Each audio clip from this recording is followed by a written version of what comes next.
Ya, Assalamualaikum warahmatullahi wabarakatuh. Alhamdulillahirabbil alamin. Wassalatu wassalamu ala sayyidina Muhammadin asyrafil anbiya'i wal mursalin wa ala alihi wa ashabihi ajma'in. Rabbi shrah li sadri wa yassir li amri wahlul 'uqdatam min lisani yafqahu qawli. Jadi hari ini hari Khamis ya. Hari Khamis. Tarikhnya adalah 4 bulan 2, hari Khamis. Perkara pada hari ini iaitu hafazan, tafsir, jenayat, muamalat, ibadat dan latihan lazim. Jadi untuk hari ini nanti saya akan upload dah dia punya jadual, dan insya-Allah selepas ni kita akan lebih teratur, harap-harapnya lah, untuk PDPR ni. Jadi kemungkinan kita akan belajar satu hari satu perkara, tak mampu untuk saya buat 2 3. Jadi untuk hari ini ini kita lihat pendidikan jenayat. Jadi kalau tak ada kitab, boleh pergi ke blog saya, iaitu rujukan Sekolah Agama Seri Sabak Uni, ataupun boleh tengok di sini Sekolah Agama Seri Sabak Uni darjah5.blogspot.com. Type saja di situ, ataupun tengok pada description WhatsApp sana. Jadi untuk hari ini kita lihat pendidikan jenayat. Jenayat ni 24 muka surat saja. Okey. Pada hari ini insya-Allah kita akan mempelajari pelajaran pertama, iaitu pengenalan bagi hukum jenayat Islam dan bahagian jenayat Islam. Kalau mampu kita ambil 2 objektif atau 3 objektif saja. Jadi kita tak payah banyak-banyak lagi. Kita ambil dalam lebih kurang dalam 3 muka surat rumusan, tetapi kita ambil dalam 2 objektif saja. Jadi untuk hari ini iaitu objektifnya kita dapat tahu bahagian hukum Islam. Yang pertama iaitu pengertian hukum Islam, iaitu jenayat. Yang kedua iaitu kita dapat tahu bahagian hukum perundangan Islam ni. Jadi jenayat ni, hukuman jenayat Islam, saya besarkanlah senang kita nampak ya. Okey, hukum jenayat Islam ialah ketetapan yang mesti dijalankan sebagaimana yang telah ditetapkan dalam Al-Quran dan Al-Hadis. Jadi sebenarnya ini adalah rumusan nak menceritakan bahawa hukum Islam ini datangnya daripada Al-Quran dan Hadis, bukan direka-reka oleh manusia, bukan direka-reka atas kepandaian manusia ya. Hukum ini diterbahagikan kepada 3 bahagian, iaitu hudud, kat sebelah, hukuman qisas, hukuman ta'zir. Baik, kita tak payah baca dahulu, kita lihat pada kepalanya saja dahulu supaya kita dapat faham. Hudud ini segi perkataan saja ya. Hudud iaitu had.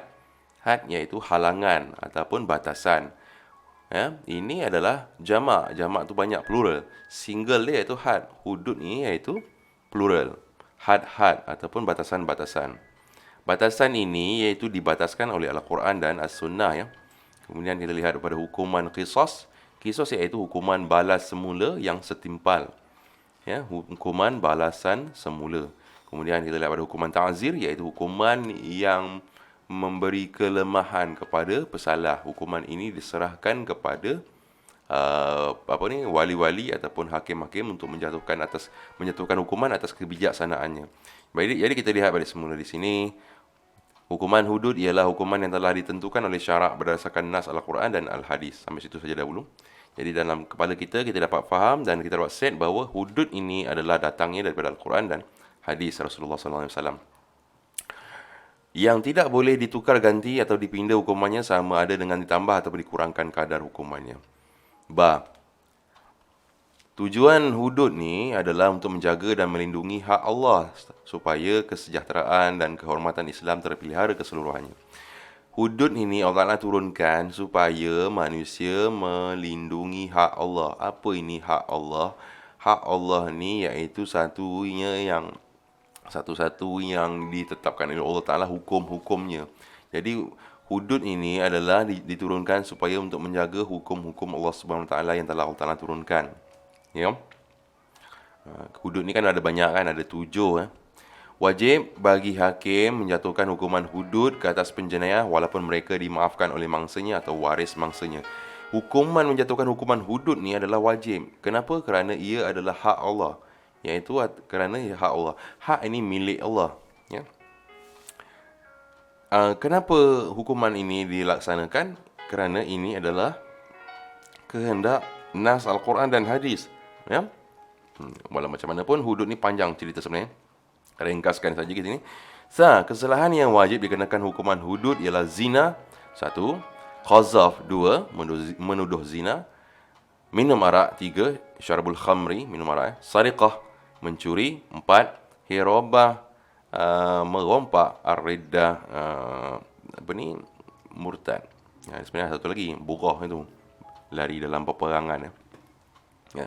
Qisas dan diat hukumnya, qisas dan diat hukuman keseksaan secara balasan yang sama. Ini pengertian bagi qisas ni.